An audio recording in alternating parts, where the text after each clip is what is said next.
Under the burning glow of the western sun, the desert stretched endless and alive, breathing with heat and secrets. The wind carried the scent of dust and wild sage through the narrow canyons, whispering of the lives once lost, then the ones about to be forever changed. A lone figure stood where the light fractured against stone, his shadow sharp against the red earth. His eyes, dark and steady, held the kind of silence that came from years of battle and exile.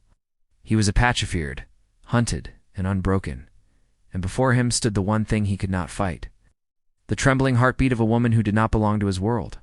She had wandered too far, guided by a foolish promise of safety, perhaps even love. The prairie had always been cruel to dreamers. Her pale dress was torn at the edge, dust clinging to her skin, her breath shallow as she backed against the canyon wall. He took a step closer, and the faint light traced the lines of his face, carved with both strength and sorrow. The air between them pulsed, live with something she could not name. "If you touch me," she said, her voice breaking but defiant, "I'll scream." But he didn't move, not at first. His gaze flickered over her face, searching, as if the words themselves had carried weight he understood too well. For a moment neither spoke. The desert seemed to listen, the wind pausing around them. He was not supposed to be here, not supposed to look at her like that.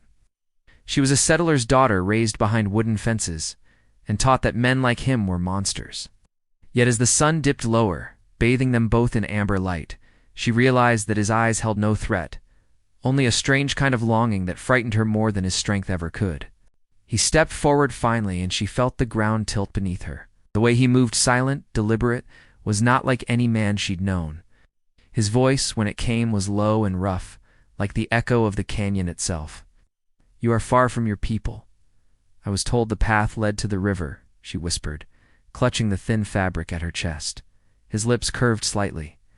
"The river lies 2 days that way." He nodded toward the horizon, a place where the land bled into shadow. Or led wrong. She swallowed hard, sensing he wasn't wrong. But pride or fear made her keep her chin lifted. "Then I'll find it myself.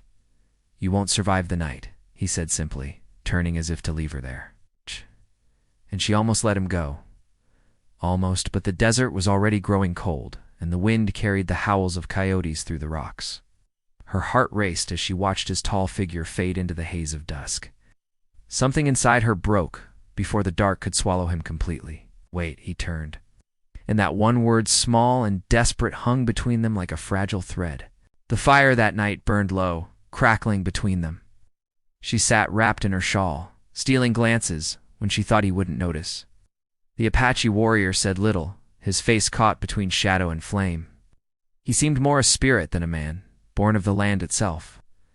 There were scars across his chest that told of battles she could not imagine, and his hands, though strong, handled every motion with quiet care. She wanted to ask his name, but feared that knowing it might make her feel too much. He offered her a piece of dried meat, his tone unreadable. "Eat, you'll need strength."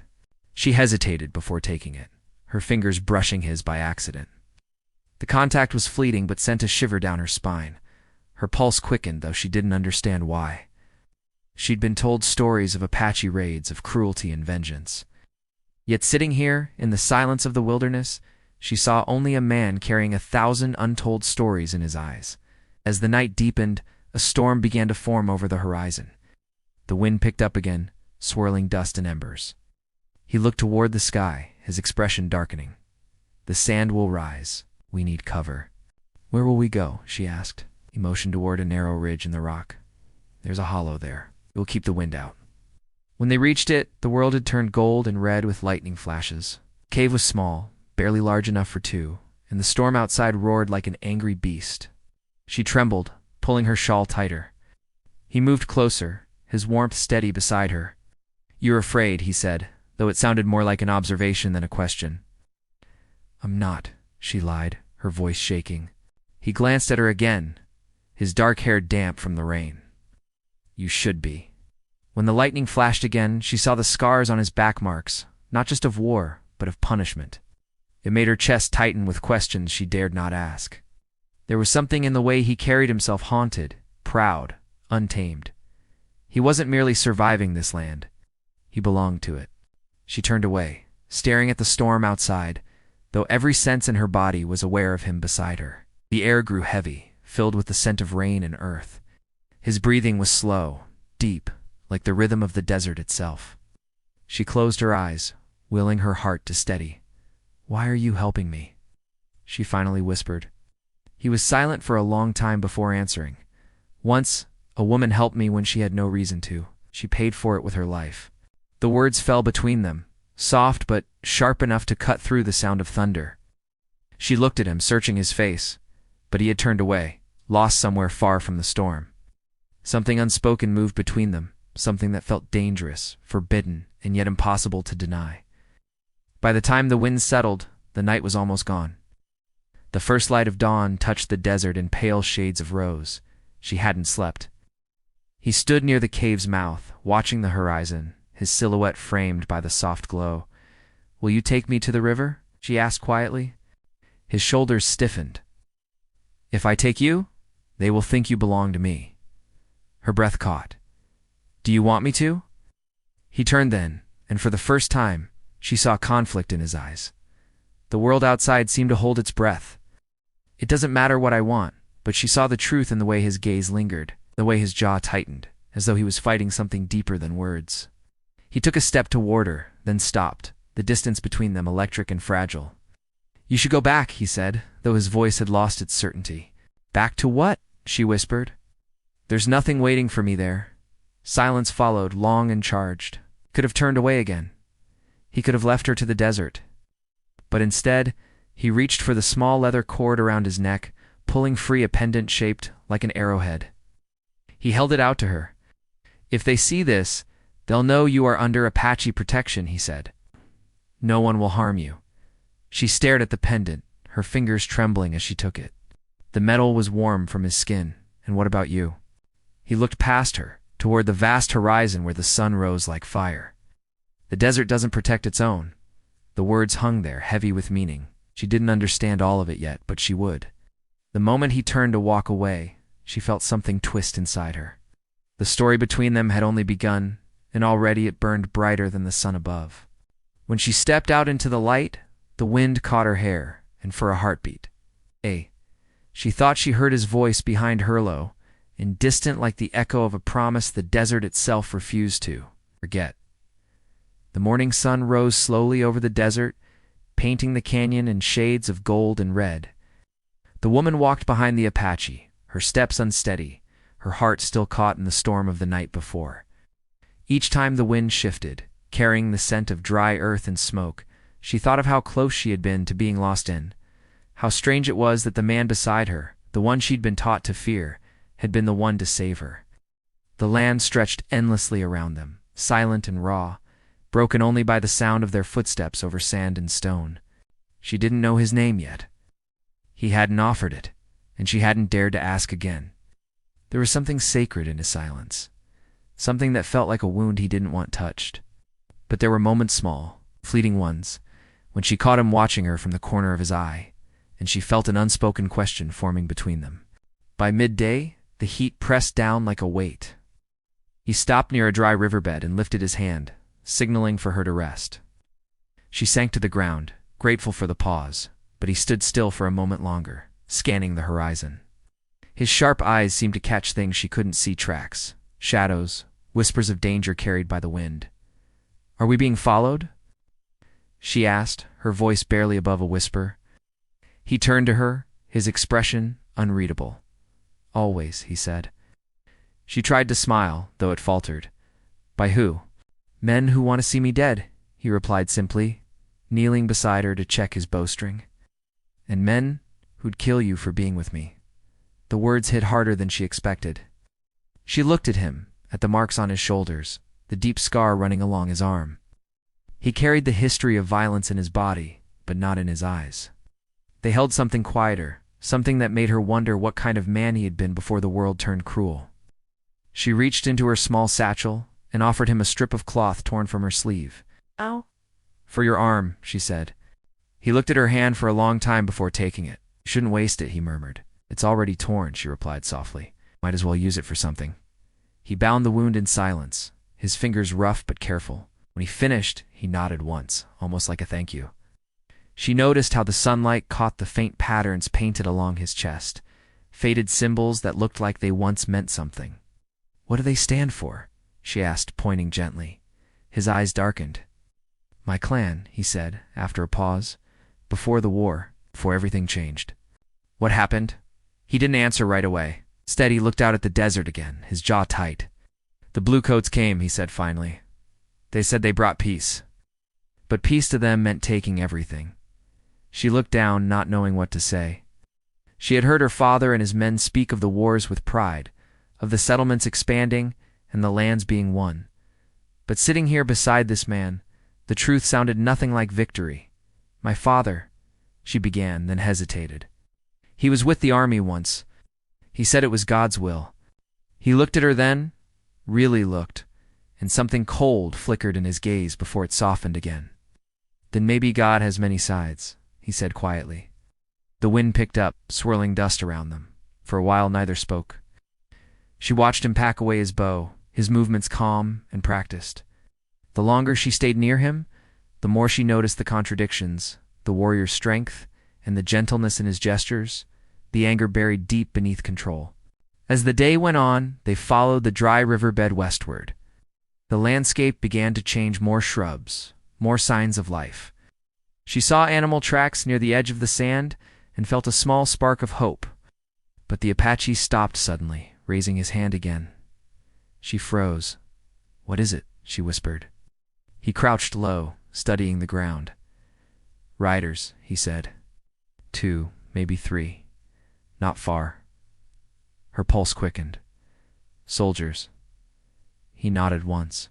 "Or scouts." She looked around nervously. "Then we should hide." His gaze flicked to her, sharp but calm. "If we run, they'll see us. If we stay, they might pass. But if they don't—" His expression didn't change. "Then I'll make sure they don't touch you." Something in the way he said it sent a chill through her. She wanted to argue, to tell him they should surrender if found, but she bit her tongue. The look in his eyes told her there were no second chances in this land. They took shelter among the rocks, crouching low as the sound of distant hooves echoed through the canyon. Her heart pounded so loudly she was sure it would give them away. The Apache's hand moved to his knife, steady and ready. Dust rose in the distance, the faint glint of sunlight on metal. She could see the riders, now 2 men, rifles strapped across their backs, scanning the land as they passed. She dared to breathe only when the sound faded. He stayed still, waiting a few moments longer before lowering his hand. "They'll come back this way," he said quietly. "We'll move when the sun drops." She nodded, though her throat felt dry. The fear she felt wasn't just for the danger ahead, it was for what she didn't understand. Why did he risk so much to help her? Why didn't he leave her behind when it would have been safer for him? When dusk came, they set out again, walking until the stars began to appear. The desert came alive at night, filled with strange sounds and flickers of light from the horizon. They found shelter beneath a cluster of rocks, where a small stream trickled faintly from underground. She washed her face in the cool water, feeling a strange peace settle over her. "You said your clan is gone," she said after a moment. "Are you the only one left?" He stared at the fire before answering. "There are others, scattered. Some joined with other tribes, some were taken. I stayed because someone had to remember." She nodded slowly. "And you live alone?" He gave a faint smile that didn't reach his eyes. "A man can't live alone, but he can survive that way." The way he said it made her chest ache. She wanted to ask more, but the quiet between them felt too fragile to break. So she sat beside the fire, staring at the flames as they flickered against the canyon walls. Later, as the night grew colder, he took off his cloak and placed it around her shoulders without a word. She turned to thank him, but he was already looking away. "Tomorrow," he said, "we'll reach the old trail. If we follow it, you'll find the river. And you? I'll go back." "Back where?" she asked softly. "To the place they call forbidden," he said. "It's where my people are buried." The air grew heavy again, filled with something she couldn't name. She wanted to tell him she didn't want to go to the river anymore, that the idea of parting from him felt wrong somehow, but the words wouldn't come. The wind outside the cave shifted, and with it came faint voices in the distance.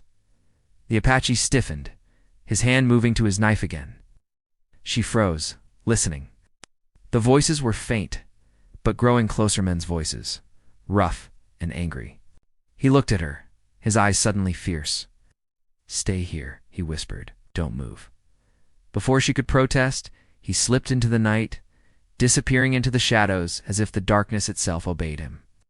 She pressed a hand to her mouth to keep from calling out. Every heartbeat felt like thunder. Time dragged on, painfully slow. She could hear the distant murmur of men, the shuffle of boots on rock, then silence. She didn't know if he was alive or if the silence meant something worse. When he finally returned, the first light of dawn touched his face. There was blood on his arm and dust on his clothes, but his expression was calm. "They're gone," he said simply. "What happened?" she whispered. "They won't follow again." He sat down heavily, the exhaustion clear in his eyes. She moved toward him without thinking, taking his arm gently to clean the wound. He didn't stop her this time. "You keep saving me," she said quietly. "Why? He met her gaze, the flicker of firelight reflected in his eyes. "'Cause once, I didn't. And I still see her when I close my eyes." Her breath caught. She didn't ask who the woman was, though the pain in his voice told her it was someone who mattered deeply. When the sun rose again, she knew the river was near. But something inside her had already begun to change. The land, the man, the silence, they had all become a part of her now. As they walked on, she began to wonder if reaching the river would mean safety, or losing the only person who had ever made her feel alive. The desert stretched ahead, endless and waiting, and behind them, shadows of the past followed quietly, never too far. The river showed itself first, as a line of silver running through a green ribbon of cottonwoods. Birds shook free from the branches as the two of them came down the slope, the sound of wings mixing with the rush of water and the hiss of reeds in the wind. She felt relief at the sight, yet dread rose with it. Safety was close, yet safety meant parting. He stayed a step ahead, steady as ever, as if the land itself had asked him to guide her one last time. When they reached the bank, he knelt to drink, cupped his hands, and let the water run across his palms before he spoke. "From here," he said, pointing toward the east, "the trail splits. One way brings you to the settlement near the mission. The other follows the river to a crossing used by trading wagons. And you?" she asked. He did not look at her. "I go south when the sun is highest. There is a place I must return to."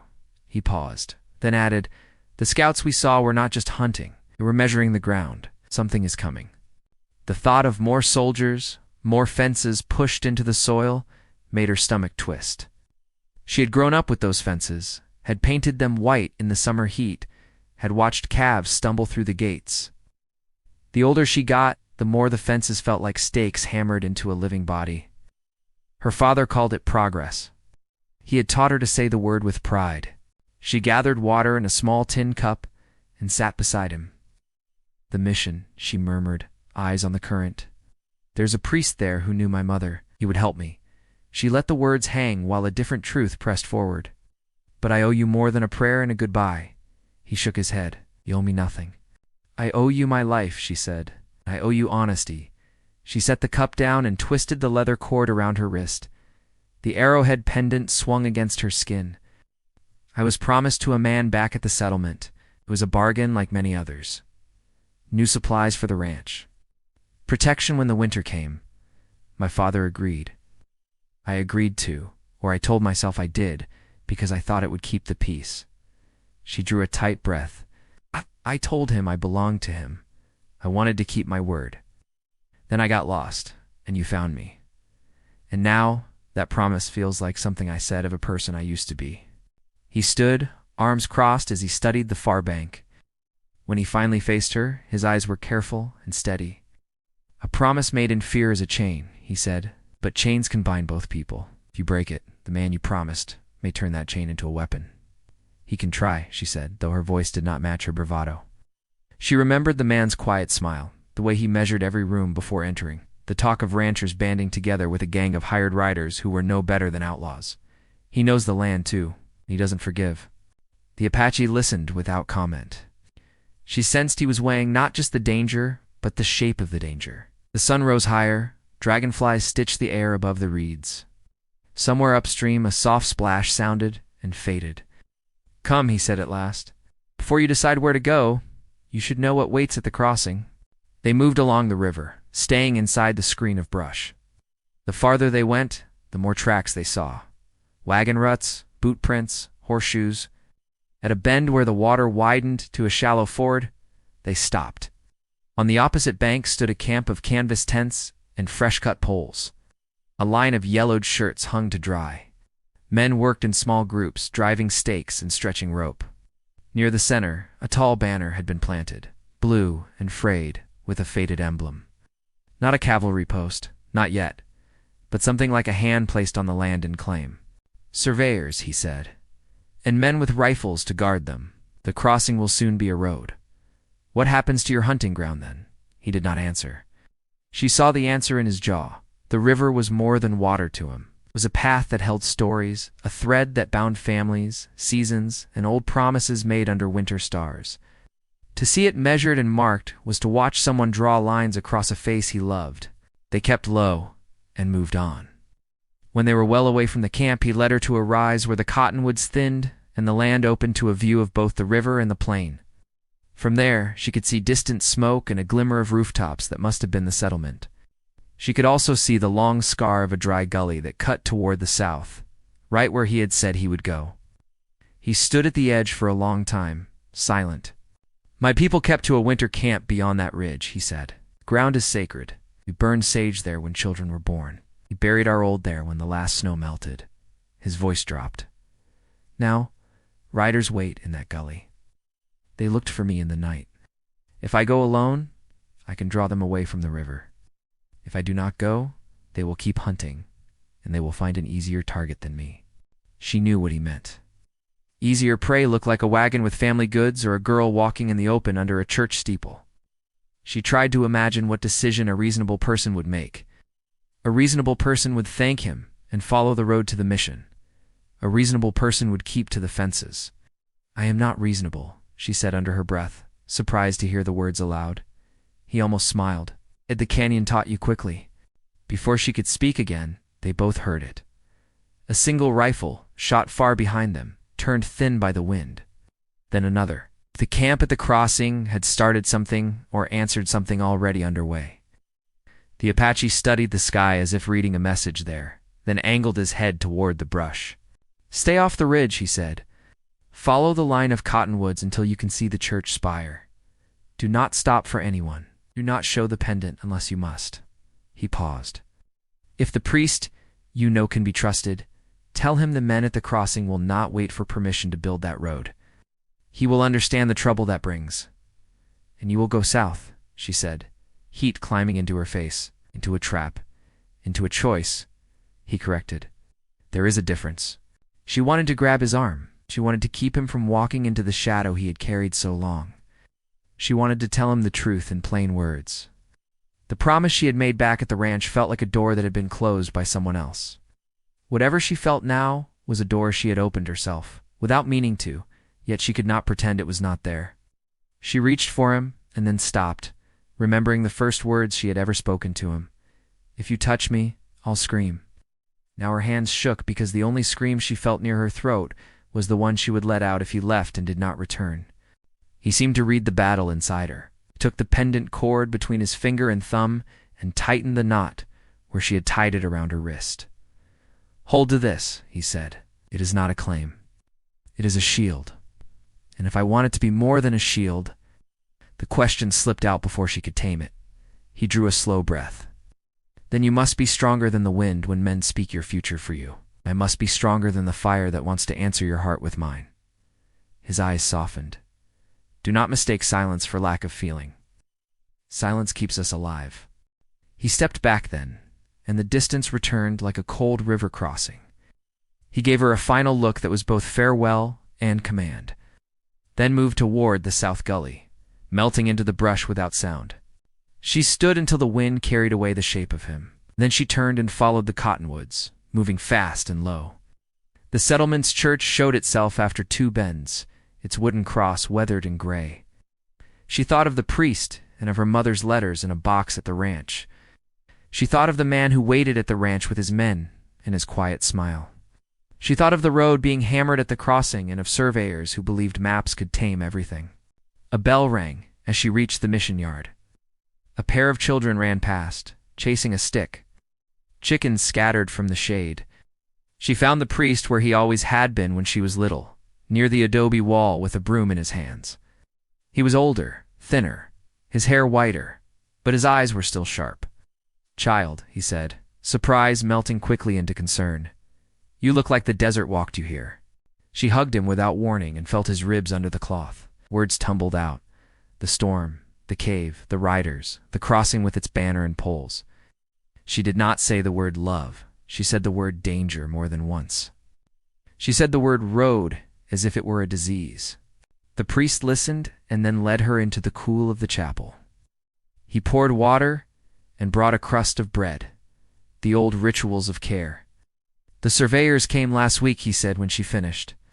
"They spoke of a new line from the fort to the river, quick passage for wagons and cattle. I told them the land has its own rules. They nodded, then ignored me." He set the cup down with care. He said scouts were hunting a man along the south gully. She nodded, heart pounding. "I know who they hunt," he murmured. "Years ago, he brought to my door a boy with a fever, stayed outside until the fever broke.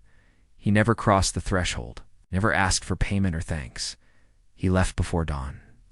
The boy lived. He met her eyes. The world says one thing about him. I've seen another. I can't stay here," she said, feeling the truth take shape before she was ready. "If I stay, I'll be taken back to the ranch. The promise will be enforced. And if I fight it, men will suffer for it, and he will be blamed." The priest looked toward the altar, then back to her. "A promise is not holy simply because men say so. What is holy is the conscience that refuses harm." He paced in the aisle, then lowered his voice. "There is a woman named Rosa who keeps a trading post to Priver. She has the ear of men who despise the hired riders your father keeps near. If you can reach her, she may shield you until the storm passes." He studied her face. "But if you go, you step deeper into this conflict, and it will mark you." "It has already marked me," she said. "I need to warn him. I need to do more than hide." The priest hesitated, then nodded as if he were agreeing with something bigger than either of them. "Take the old path behind the chapel. It runs along the irrigation ditch and meets the river again. If you keep to the willows, you will find Rosa's place by nightfall." He paused. "I will speak to a few men in town who still remember what peace looks like. The louder voices will not like it, but we must try." She leapt through the back doorway. Before she slipped into the willows, she turned and saw the priest move toward the bell rope. His shoulders looked small, yet his stance was firm. The bell sounded once, then twice, and people began to drift toward the yard. She wondered what words he would choose, how many would listen. She wondered how many already feared the road and were waiting for someone to say it aloud. The path behind the chapel narrowed to a deer trail. Sunlight broke through the leaves in pieces. Beetles clicked in the grass. She moved fast, staying low whenever she heard voices. Once a pair of riders passed close enough that she could smell the leather of their saddles and the sour drink on one man's breath. She pressed herself into the mud and held still until the hoofbeats faded. Her thoughts kept circling the same point. The Apache had not asked her to follow him south. He had asked her to be safe and to speak truth where it would matter. Yet every step she took toward the trading post felt like a step toward him. Not because the road turned in that direction, but because the choice did. At midday she reached a bend where the ditch broke away from the river. There a small orchard grew, rows of trees heavy with fruit that had not been picked. She heard humming and followed it to find an older woman bent over a basket. The woman looked up with a smile that vanished when she saw the state of the newcomer's clothes. "You are either brave or foolish," the woman said in a calm voice.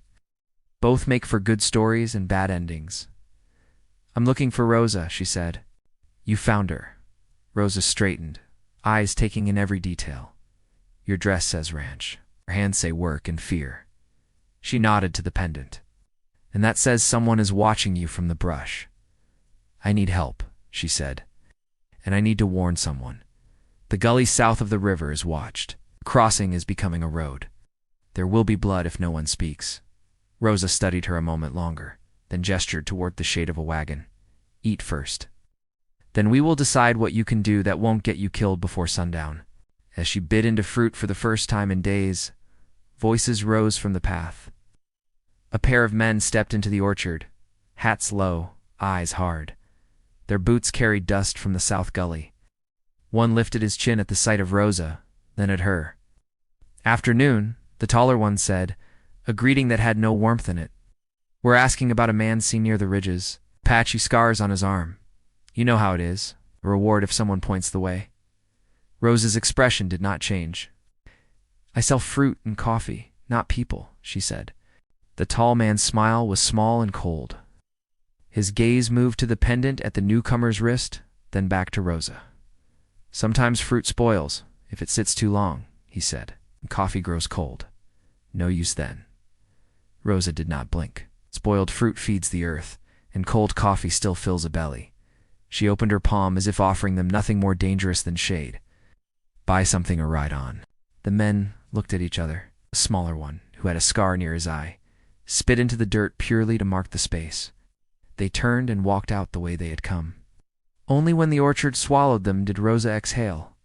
"They will be back," Rosa said softly. "They have the smell of hired guns who think a road gives them a crown." She nodded to the pendant again. "Who gave you that will not be safe until the river itself flows backward?" "I know," she said, voice steady now. "I need to reach him before night." "Then you will not go alone." Rosa moved, as if she had already decided everything. "My nephew knows a cut through the reeds that even good trackers miss when they ride too fast. He can take you near the gully without being seen." "You hardly know me," she said. "I know enough," Rosa replied. "A person who chooses fear becomes a gate that others walk through.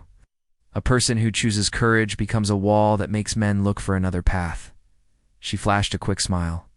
"Besides, I traded a bag of coffee to that priest years ago, and he sent back stories about a girl with a stubborn heart. I recognize her now." They prepared quickly. A small satchel, a skin of water, a knife that felt heavy in the hand. Rosa's nephew arrived, a quiet youth with careful eyes. He led the way through the orchard and into the reeds, where a tunnel of water and shadow hid them from view. The path bent and doubled back, confusing even to someone who had walked along the river all morning. When they finally stopped, the light had taken on the soft color that comes before sunset. The nephew pointed toward a ridge lined with scrub oak. "Beyond that," he said, "the gully begins. I do not go farther when men with rifles are unsettled." "Thank you," she said. He touched his hat and slipped away the way they had come.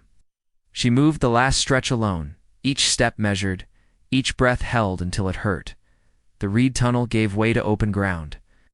A hawk circled above. She crawled the last few yards to the edge of the ridge and looked down. The gully lay in shadow.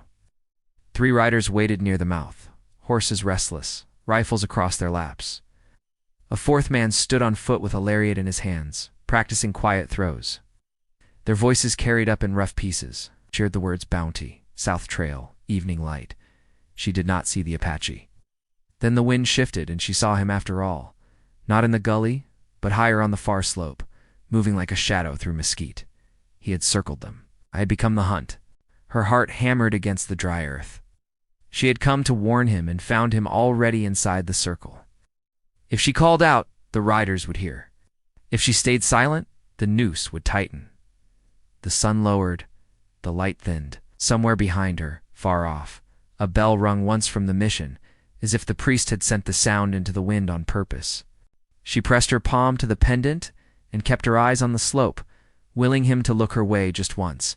He did not. It was all focus, all patience, a blade of night sliding toward men who mistook themselves for kings of the river. She knew the moment that would break the scene was close. The instant when one horse would shy, or one man would turn his head, and the world would tilt. She drew a breath to shout a warning, then stopped. A figure stepped out of the brush on the east side of the gully, a figure she recognized with a shock that emptied her lungs. Gosh, the man from the ranch, the one she had promised, stood there with a calm face and a gray coat that almost matched the stone. He did not carry a rifle. He carried a paper, rolled and tied with red string. He lifted it like a priest lifts a book and smiled into the leaning light. "Boys," he called down, voice smooth as a paved road, "hold back. I've brought a treaty of sorts." He slipped the string loose and unrolled the paper, as if it could stop bullets, as if it could turn a river. She understood, in a rush, that the conflict was no longer just rifles and riders. It was paper and roads, and the clean sound of pens scratching while the land bled under the table. The Apache on the slope stopped too, just for a heartbeat, to see the shape of this new weapon. And the moment stretched thin, like hide pulled over a drum, waiting for one hard strike that would send the sound across the plain. The light was fading fast, sinking behind the ridges, staining the land in copper and blood. The woman crouched low against the ridge, the smell of dry sage thick in her breath. The men in the gully below were waiting, their rifles gleaming faintly, their voices sharp and confident. But what drew her eyes most was not the guns, nor even the smirking man in the gray coat holding that rolled paper, was the silent figure on the opposite slope. The Apache stood poised among the rocks, part shadow, part man, the dying sun outlining him in gold.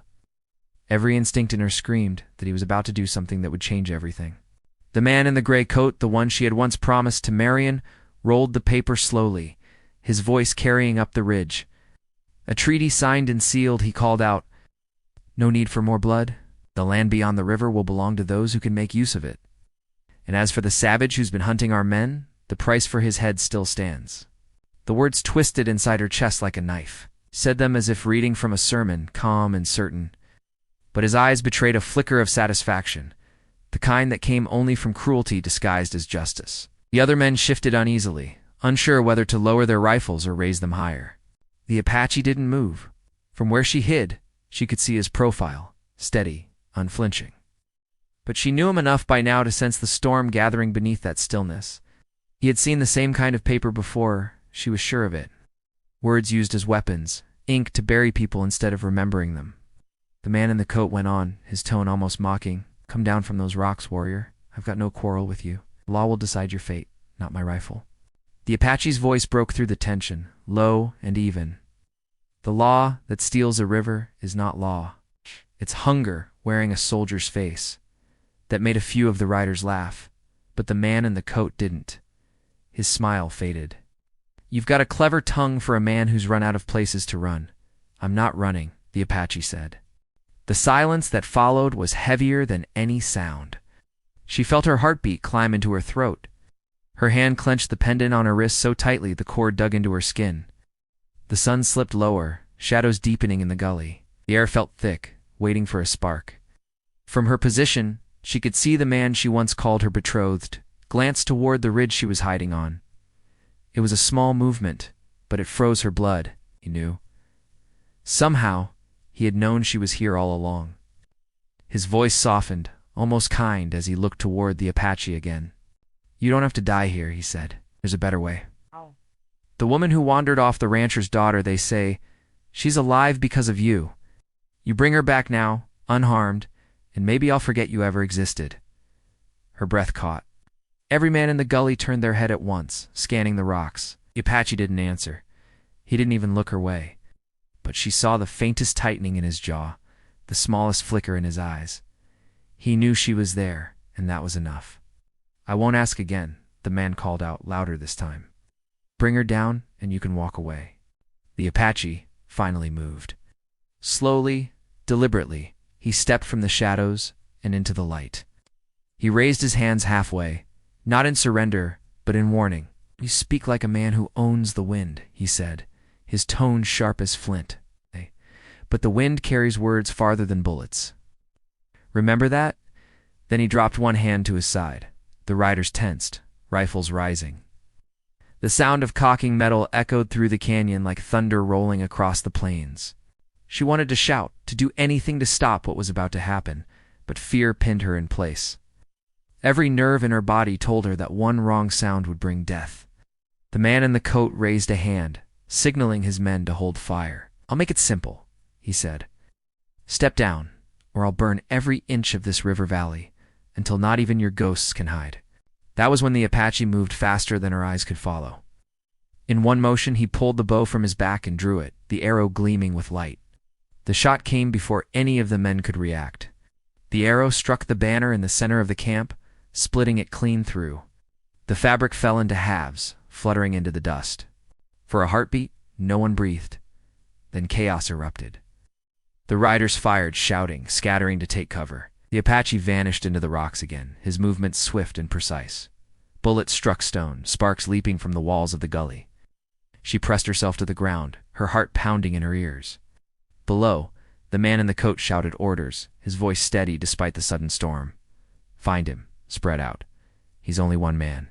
But the Apache wasn't just a man anymore. He was the land itself, using every shadow, every bend, every sound.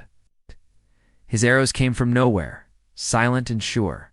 One by one, the riders fell, their shouts fading into the roar of the wind. She knew she couldn't stay hidden forever. Every instinct screamed at her to run, but another voice, quiet, fierce, kept her rooted. She couldn't leave him to fight alone. When the firing slowed, she began to move along the ridge, staying low, her hands trembling. She could see flashes of movement, his shape darting between rocks, the glint of his bowstring, the flash of dust where a bullet struck near his feet. Then, she saw him stumble. It was slight, but enough. His shoulder jerked and she knew he'd been hit. A cry escaped her before she could stop it, a sound carried away by the wind but not lost. The man in the coat turned sharply toward her hiding place, his smile returning, sharp and cold. There she is, he said. Just where I thought. Her heart sank as his men shifted their rifles. He didn't point at her. He didn't have to. The next bullet hit the rock near her hand, sending shards into her skin. She scrambled down the slope, her breath ragged, sliding over loose earth. Don't shoot, the man shouted. Bring her alive. Two of the riders broke away, circling to cut her off. She ran, the river flashing through the trees ahead. Every step felt like a fight against the earth itself. She could hear hooves behind her, growing closer. Then a shadow moved from the left, swift and silent. The Apache appeared, his face set in grim determination, blood dark on his shoulder. He caught her arm just before she reached the water and pulled her behind a fallen log. The sound of gunfire followed, wood splintering around them. You're hurt, she whispered, her voice breaking. It's nothing, he said, but his breath came uneven. He reached for another arrow and drew it back. They won't stop. Then we can't either, she said, her fear turning to something fierce. He gave her a quick look, something between pride and sorrow. You should have stayed at the mission, and you should have stayed away from me, she answered. But neither of us did. He almost smiled, even as another bullet struck nearby. Then we finished what we started. The riders were close now, shouting orders to surround them. The man in the coat hung back, watching from the ridge above, that paper still in his hand, as if the ink on it gave him control over everything beneath the sun. She saw the Apache reach into his satchel, pulling out a small piece of flint and a pouch of powder. Her eyes widened as she realized what he intended. No, she whispered, grabbing his arm. You'll kill yourself. He shook his head. Not if the wind favors us. The air smelled of smoke and fear. The river hissed nearby, the only sound untouched by war. In the distance, thunder began to roll, low and heavy, echoing the rhythm of her heart. He struck the flint once. A spark caught. He lit the pouch and threw it toward a pile of brush near the base of the ridge. Flames erupted instantly, racing through the dry weeds, smoke curling high into the twilight. The riders' horses panicked, rearing and scattering now, he shouted. He pulled her to her feet, leading her toward the river. The flames grew fast, feeding on the dry wind, the crackling fire spreading toward the gully where the men had gathered. She could hear shouting, confusion, the chaos of men who thought they were in control only moments before. They reached the edge of the river, the current fast but shallow. He turned to her, gripping her arm tightly. Follow the water west, he said. Don't stop, no matter what you hear. What about you? I'll hold them back. Her chest tightened. You can't. You'll die. His eyes met hers, steady and calm. If I don't, everything dies. Before she could answer, a gunshot rang out. The sound cracked through the smoke. The Apache staggered, falling to one knee. She screamed his name, catching him before he hit the ground. The man in the coat stepped through the haze, his face lit by firelight, his pistol still smoking. The air was thick with smoke, the world spinning in red and gold. She could barely see, but she could hear the slow echo of boots on dry earth, the rush of the river, the sound of her own heart breaking as the man she loved tried to rise one last time. The fire closed in, and the river glimmered behind them, the only path left. The man in the coat raised his pistol again, his smile slow and certain. And in that heartbeat between the rising flame and the coming bullet, the world seemed to hold its breath, waiting to see which would strike first, the fire, the river, or fate itself. The fire burned through the canyon, swallowing the last light of the day. Smoke coiled around them, thick and choking, turning the sky into a rolling storm of orange and black. She could barely see the man in front of her, the Apache, who had saved her more times than she could count, kneeling in the dirt, one hand pressed against his wound. His breath came rough, but his eyes were still alive, fixed on the man in the gray coat who stood only a few yards away with his pistol raised. The man's smile was cold, like steel reflecting flame. "You could have lived," he said, his voice calm, almost gentle. "You could have stayed out of this. But you chose a side that doesn't belong anymore." The Apache lifted his head, blood streaking his arm, and said quietly, "A man without a side belongs nowhere." The pistol cocked. She didn't think she just moved. The world seemed to slow as she threw herself forward, pushing the Apache out of the line of fire. The shot cracked, echoing off the canyon walls. Pain tore through her shoulder, sharp and searing, and she fell hard against the ground. She heard the Apache's voice shout her name, the sound buried under the roaring fire. Then another shot rang out, but this time it wasn't from the gray coat's pistol. It came from behind him. A single bullet struck the man's arm, sending the gun flying into the dirt. He stumbled back, stunned, turning toward the ridge above. Through the smoke, a figure appeared. Rosa stood there, holding a rifle, her stance solid and unshaken. Behind her, the priest from the mission emerged, clutching a cross in one hand and a small pistol in the other. The echo of Rosa's shot still rolled through the valley as she shouted enough. The man in the coat froze, his arrogance faltering for the first time. He looked from the burning ridge to the priest, then back to the woman lying by the river. "You think you can stop progress with bullets and prayers?" he said, spitting the words. Rosa stepped forward, her voice cutting through the smoke. "Oh," she said, "but we can stop men who hide behind the word progress while they destroy everything sacred." The Apache rose, steadying himself despite the blood that soaked through his vest. His gaze locked on the man in the coat. "Leave," he said simply. "Take your papers and your promises and leave this land before it buries you too." The man hesitated. He saw the fire closing in, the chaos of the horses, the people standing against him, and for the first time doubt filled his eyes. I snatched the crumpled treaty from the dirt, glaring at the Apache one last time before retreating toward the ridge. Two of his men followed, dragging their wounded. When the sound of hooves faded into the wind, silence fell again. The fire had shifted, burning itself out where the wind turned, leaving behind smoke and ash. The woman lay still, her shoulder burning with pain, the world around her flickering between shadow and light. The Apache knelt beside her, pressing his hand over the wound. "You shouldn't have done that," he said, his voice trembling slightly. She tried to smile, though her lips felt dry. "You told me once silence keeps us alive," she whispered. "But some things are worth breaking it for." His hand tightened around hers. "You were supposed to be safe." "I was," she breathed. "The moment I found you." Rosa hurried down the slope, her boots crunching over ash. "We have to move," she said firmly. "The soldiers from the crossing will come when they see the smoke." The priest nodded, already pulling cloth from his robe to bind the wound.